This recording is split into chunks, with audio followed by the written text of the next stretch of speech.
Bonjour à toutes et à tous. Concernant les trois premières plaies qui seront énoncées dans cette paracha de Vaïra, on trouve que c'est Aaron qui a frappé l'eau et la poussière. Et Rachid expliquait que du fait que le fleuve a protégé Moshe lorsqu'il a été jeté, ce n'est pas lui qui a frappé, mais Aaron, aussi bien pour la plaie du sang que pour celle des grenouilles. De même, la poussière ne méritait pas de frapper par Moshe car elle l'a protégé lorsqu'il a tué l'Égyptien, lorsqu'il l'a enseveli.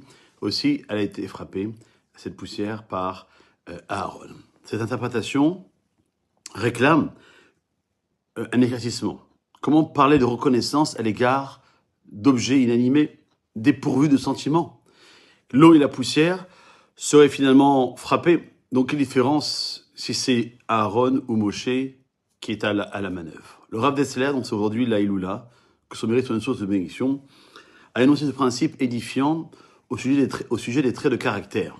La reconnaissance ne vise pas uniquement à permettre à quelqu'un de profiter du bienfait qu'on lui témoigne, mais essentiellement à développer en l'homme la conscience que si son prochain lui a témoigné un bienfait, il ne peut lui rendre du mal. Et s'il agit à l'encontre de son bienfaiteur, même si celui-ci ignore ou ne le ressent pas, cela portera atteinte, d'une certaine manière, au sentiment de reconnaissance qui doit l'animer. C'est pourquoi Akadosh Baruch Hu a dit à Moshe d'ordonner à Aaron de frapper l'eau et la poussière plutôt que de le faire lui-même, afin d'implanter en lui cette force de ne pas être capable de renier un bienfait ou de ne pas le reconnaître. On raconte cette histoire qu'un rave veillait à se montrer reconnaissant. Durant la guerre, ce rave est parti aider le fils du Rav Dessler à rejoindre l'Amérique.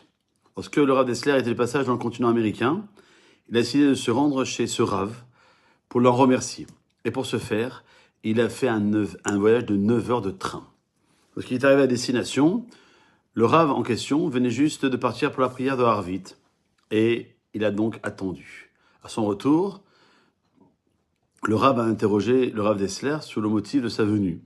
Et il lui a répondu qu'il désirait le remercier pour sa grande aide qu'il avait apportée à son propre fils. Il lui a formulé ses remerciements.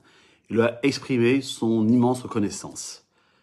Et le rave en question lui a demandé, une fois de plus, ce qu'il attendait désormais de lui, soi-disant, pensant plutôt que la reconnaissance n'était pas l'objet de sa venue. Et le Rav Dessler lui a répondu simplement, « Je suis venu simplement vous remercier, je m'en vais tout de suite rentrer chez moi. » Voilà 9 heures de train, comprendre un peu cette notion de Hakar Datov, de reconnaissance qui doit être implantée en chacun d'entre nous. Passez une bonne journée.